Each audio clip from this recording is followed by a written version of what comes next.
Bir insan desə ki, mən ömrümdə heç vaxt peşman olmamışam, yalan danışır gözünün içinə qədər. Çünki bu həyat nədən ibarət? Həyat səhvlərdən ibarətdir. Səhvlərdən, günahlardan, aldanmaqlardan ibarətdir bu həyat.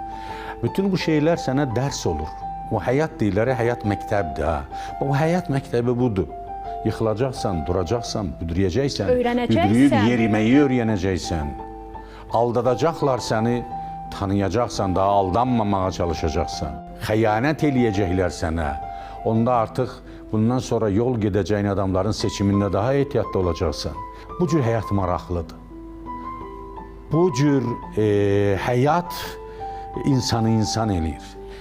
İnsan ancaq elə belə gülməkdən, sevinclərdən ötürü yaranmayıb ki. Əslində insanı insan eləyən ağrıdır.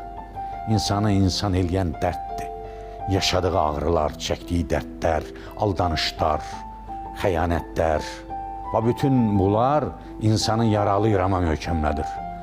Siz görmüsünüz dəmirçi dəmiri necə döyür? Görmüşəm. O dəmir döydükcə bərkiyir. Döyüldükcə bərkiyir. İnsan da belədir. Həyat insana döydükcə insan bərkiyir və daha güclü olur.